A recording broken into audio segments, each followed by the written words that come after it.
Good morning. Good morning pa ba? Good morning pa pala. So, gagawa ako ng bread pudding, mga sis.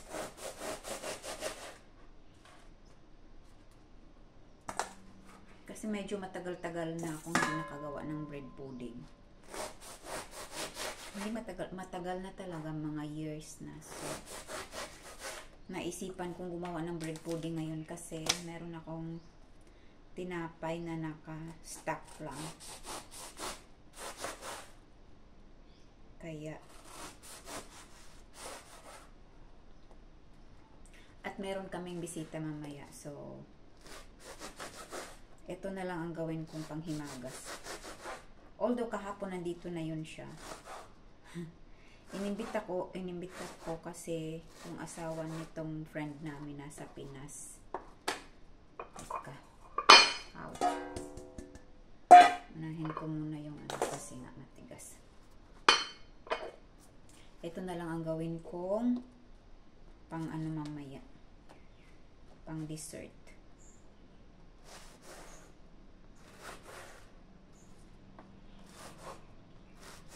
Ito yung pinakaunang tao na nakilala.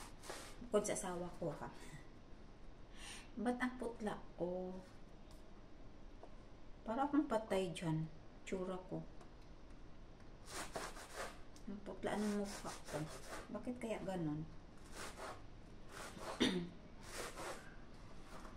So, itong bisita namin, kahapon, in-invite ko rin yun.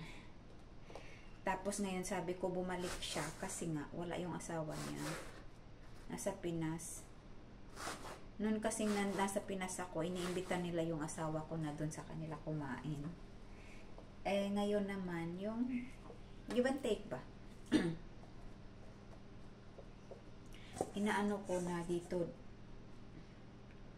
parang ang liit na lagayan ko.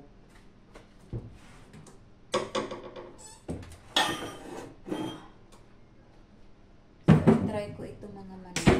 Ay, ang dumi. Nasa shelf lang naman sana. Hugasan muna natin.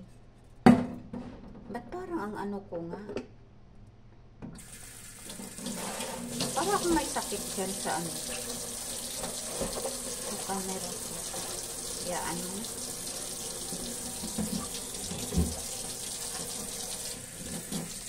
Baka may sakit ako. Hindi ko lang ano.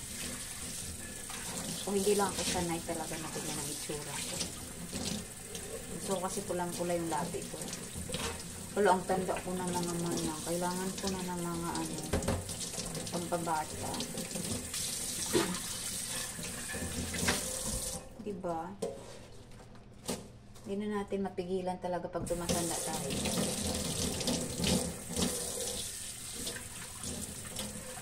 Lalo na kapag stress ka pa. Lalo kang tatanda. Diyos ko. Nakakapangit talaga kapag nakakapangit kapag na-stress ka. Although yung katawan ko hindi pa na masyadong matanda. Pero parang hindi na bagay yung mukha ko sa ano.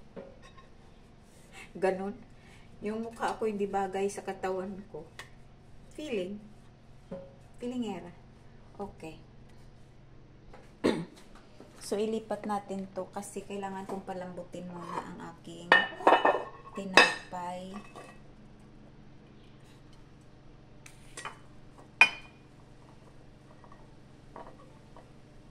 Mamaya, ay, parang lalaki ng iba kong.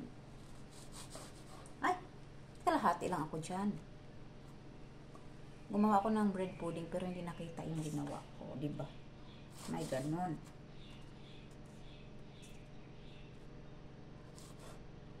Gusto ko. Ba't ano? Kidlap-kidlap lagi ko diyan. Ay, akong kamot mga manang. Hapit siya na ano mga manang. Hapit siya na kaon sa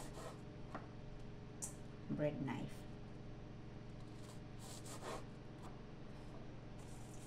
Anuhin ko na lang to lahat. Kasi medyo malalaki yung pagkahiwa ko dito sa iba.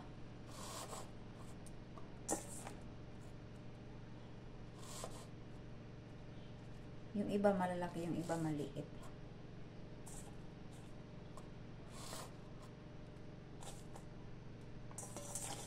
Ganyan natin kung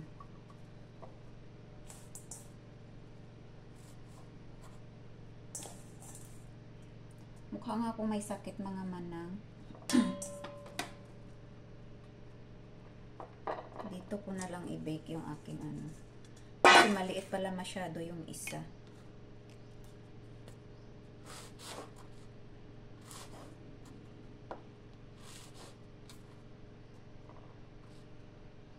Maano nga siya.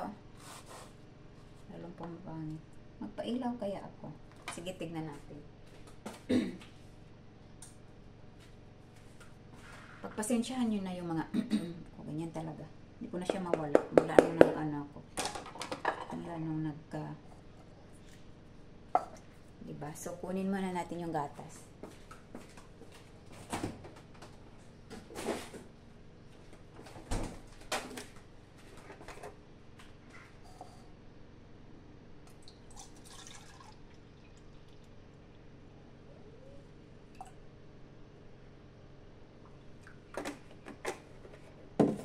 Sana mag-ano to.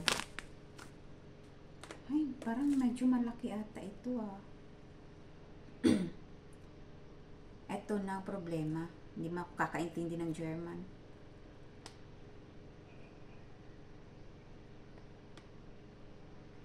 Three.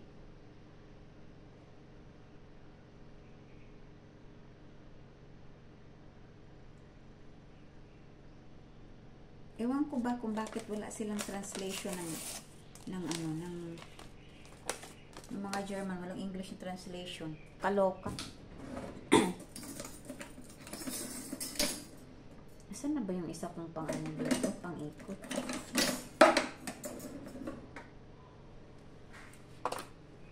Kaloka.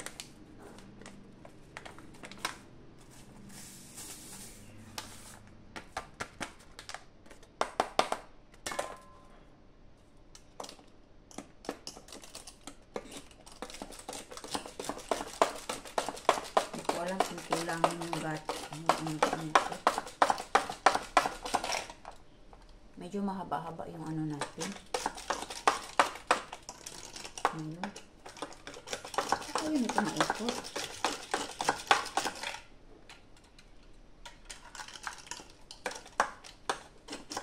Sira na ata itong pang ano ko. Palitan ko na lang. Kasi mga manang ito masyadong malaki para sa ano ko, oh.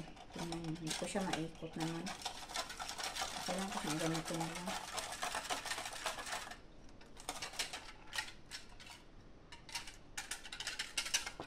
Ano ba ito?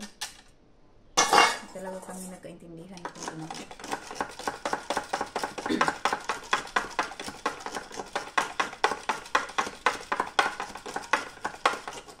Mamaya ko pa itong hapon, isa lang naman kasi paanuhin ko pa muna ito. Palambutin. Teka, iwanan ko muna kayo dyan. So, wala naman akong bana. Kaya di po siya hawd. So, muna itong buhaton. Kasi daghan ra kain ako ang pan.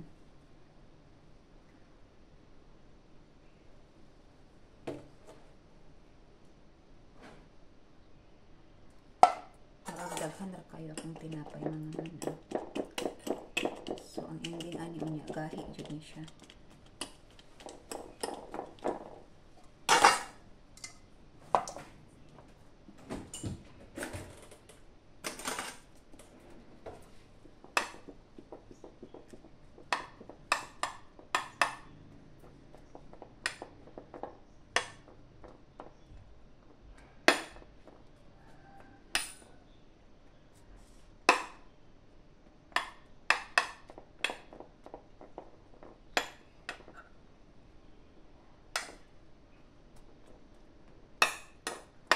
Soaking muna tayo.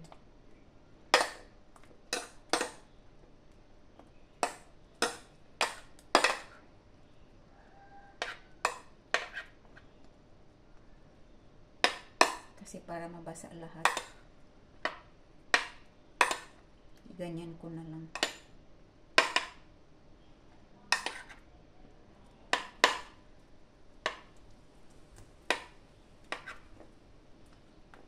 This towel, I think we use just for maybe a cotton. Ha? This towel. This is so many. This black, I don't know.